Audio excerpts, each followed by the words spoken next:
परमाणु युद्ध से पहले यूक्रेन पर मिसाइल सुनामी, अब पोलैंड पर हमला करेगा रूस। क्या बड़े हवाई हमले की तैयारी कर रहा नाटो? जब से राष्ट्रपति ट्रंप ने यूक्रेन युद्ध में एंट्री की है, उसके बाद से रूस यूक्रेन युद्ध खत्म होने की बजाय अब महाविनाश की तरफ तेजी से बढ़ रहा है। 1242 दिन से रूस यूक्रेन जंग चल रही है, लेकिन पिछले 65 दिनों में युद्ध के तौर तरीके, रूस के हमले और दूसरी तरफ रूस पर यूक्रेन के खौफनाक और दिलेर हमलों ने पुतिन को अब उस पॉइंट पर पहुंचा दिया है जिसे हम आर या पार की जंग कह सकते हैं। 7 जुलाई 2025 से अब तक रूस ने यूक्रेन पर दर्जनों की जगह अब सैकड़ों की तादाद में हमले किए हैं। ये हमले इतने बेरहम और भीषण हैं कि अब पोलैंड भी यूक्रेन की हालत देखकर खौफ में है। हम आपको बता दें, पिछले 30 दिन में रूस के पूर्व राष्ट्रपति और पुतिन के राइट हैंड दिमित्री मेदवेदेव 2 बार परमाणु युद्ध की धमकी दे चुके हैं। रूस के विदेश मंत्री सर्गेई लावरोव रूस के परमाणु सिस्टम डेड हैंड की चेतावनी नेटो और अमेरिका को इशारों में दे चुके हैं। रूस के क्रेमलिन में पुतिन के दफ्तर के प्रवक्ता दिमित्री भी खुलेआम बोल रहे हैं। रूस का परमाणु सिद्धांत इस वक्त फुल एक्टिव मोड में है। हालात ये हैं कि ट्रंप ने युद्ध रोकने की बजाय पुतिन को 50 दिन में जंग खत्म करने की जो धमकी दी है, उसने आग में घी का काम किया है। यूक्रेन पर 10 दिनों में 1800 से ज्यादा हवाई हमले हो रहे हैं। इधर नेटो देश रूस के खिलाफ बड़े हवाई युद्ध की तैयारी में जुट गए हैं। जबकि यूक्रेन की तबाही देखते हुए नेटो देश पोलैंड ने अपने दर्जनों लड़ाकू विमानों को रूस के हवाई हमलों से निपटने के लिए युद्ध के मैदान में उतारना शुरू कर दिया है। नेटो देश पोलैंड ने नेटो मुख्यालय को अलर्ट भेजा है कि रूस किसी भी वक्त पोलैंड पर हमला कर सकता है। पोलैंड का दावा है कि रूस यूक्रेन पर बेतहाशा हमले इसलिए तेज कर रहा है ताकि नेटो का फोकस यूक्रेन पर बना रहे और रूस दूसरी तरफ से पोलैंड पर हमले शुरू कर दे। यानी रूस यूक्रेन के साथ साथ अब पोलैंड पर बड़े हमले करने जा रहा है। ऐसा दावा पोलैंड की तरफ से होना शुरू हो गया है। हम आपको दिखाते हैं कि पोलैंड में इस वक्त वहां की सेना क्या कर रही है। एक हफ्ते में दूसरी बार नेटो के मेंबर पोलैंड ने यूक्रेन पर व्यापक रूसी हमले के जवाब में अपने लड़ाकू विमानों को जंग के मैदान में उतार दिया है। पोलिश रक्षा मंत्रालय ने 18 जुलाई की रात को इस ऑपरेशन की घोषणा की, जो रूस द्वारा यूक्रेन के शहरों पर किए गए ड्रोन और मिसाइल हमलों के जवाब में। पोलिश रक्षा मंत्रालय का कहना है कि उसके इस ऑपरेशन में स्वीडिश विमान भी शामिल हुए हैं। पोलैंड ने रूसी हमलों से बचने के लिए जमीनी वायु रक्षा और रडार तो ही प्रणालियों को उच्चतम स्तर पर तैयार रहने को कह दिया है। अगर पिछले 72 घंटों की बात की जाए तो राष्ट्रपति ज़ेलेंस्की के लिए लगभग 4 साल चल रही जंग भस्मासुर बनती जा रही है। वॉर मैप पर यूक्रेन के commander in chief Oleksandr Syrskyi Zelensky के साथ सर खपा रहे हैं। दिक्कत ये भी है कि पुतिन ने नेटो देशों के खिलाफ अपनी परमाणु मिसाइलें तैनात कर दी हैं। रूस से लेकर बेलारूस तक रूस ने ऐसी जबरदस्त परमाणु युद्ध का चक्रव्यूह रचा है कि नेटो देशों की हालत खराब हो चुकी है। इधर आने वाले कुछ दिनों में रूस की तरफ से यूक्रेन पर या तो परमाणु हमला होगा या फिर लंबी दूरी की बड़ी मिसाइलों से यूक्रेन की राजधानी कीव को तबाह कर दिया जाएगा। रूसी सेना के सामने इस वक्त कई तरफ से चुनौतियां सामने आ चुकी हैं। रूस के लिए नेटो देश बुल्गारिया एक बहुत बड़ा खतरा बनता जा रहा है।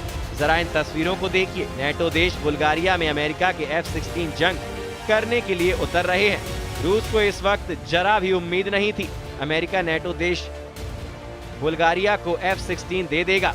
आप तस्वीरों में साफ देख सकते हैं कि बुल्गारिया में जंग के लिए आए F-16 का शानदार स्वागत किया गया। खुद बुल्गारिया के प्रधानमंत्री रोसेन F-16 को देखने के लिए पहुंचे और F-16 के पायलट का स्वागत किया। पायलट ने प्रधानमंत्री रोसेन ज़ेलेंस्की को एक जगह पर घूमते हुए दिखाया और पायलट ने एक जगह पर घूमते हुए दावा किया कि वो रूस पर सीधा हमला करने के लिए पूरी तरह तैयार है। दावा किया जा रहा है कि अमेरिका बुल्गारिया को 8 F-16 एडवांस फाइटर जेट दे रहा है। हम आपको बता दें, बुल्गारिया के पास ये पहला F-16 बेटा है जो उसे अमेरिका से मिला है। यूक्रेन पर रूस के चल रहे युद्ध के बीच बुल्गारिया गठबंधन के सदस्य के रूप में अपने वायु पुलिसिंग दायित्वों को पूरा करने के लिए अन्य नेटो देशों की सहायता पर निर्भर है। प्रधानमंत्री रोसेन ज़ेलेंस्की ने मध्य बुल्गारिया में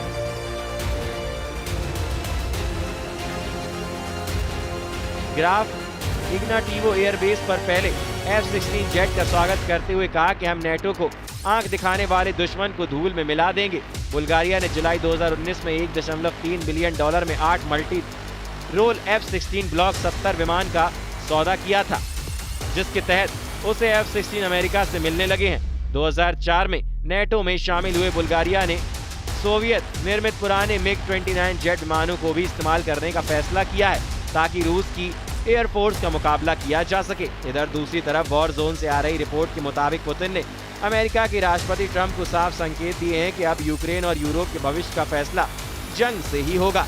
आप पुतिन के खौफनाक इरादों का इसी से अंदाजा लगा सकते हैं कि एक तरफ यूक्रेन ने अमेरिका में बने F-16 जेट और फ्रांस से मिले मिराज 2000 जेट से रूस के कम 11 सैन्य ठिकानों पर हमले किए हैं। वहीं दूसरी तरफ रूस के सुखोई और मिग सीरीज के 200 से ज्यादा लड़ाकू विमानों ने यूक्रेन के खार्किव, सूमी, कीव के बाहरी इलाकों पर बेतहाशा हवाई हमले किए हैं। दावा किया जा रहा है कि पुतिन इस वक्त जो जंग कर रहे हैं वो यूक्रेन को ध्यान में रखकर नहीं कर रहे हैं, बल्कि फ्रांस, ब्रिटेन और यूरोपीय और नेटो देशों को टारगेट करके कर रहे हैं।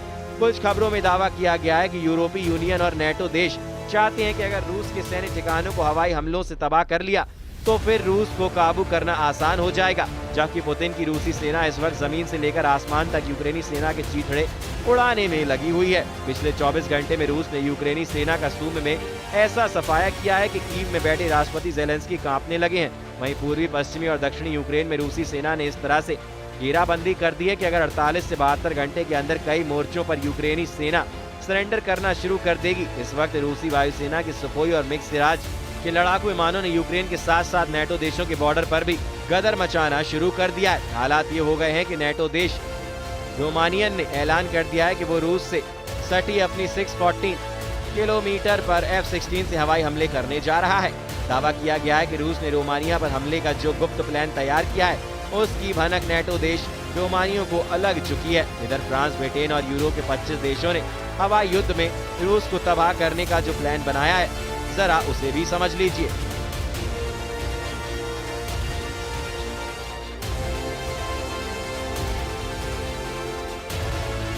वॉर जोन से आ रही रिपोर्ट के मुताबिक रूसी सीमा से लगे नेटो देश जैसे पोलैंड, हंगरी, रोमानिया और फिनलैंड को रूस की तुलना में जमीनी हमले में 3:1 का घाटा होता है। लेकिन अब मौका रूस के खिलाफ हवाई युद्ध में आता है तो नेटो देशों का पलड़ा भारी नजर आता है।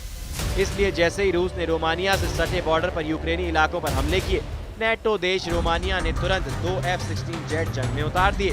रूस ने रोमानिया सीमा के बगल में डैन्यूब नदी पर एक यूक्रेनी शहर इज़मेल में बंदरगाह पर भीषण मिसाइल, जेट और ड्रोन से हमले किए हैं, जिसके बाद से नेटो देश रोमानिया में हड़कंप मच गया है।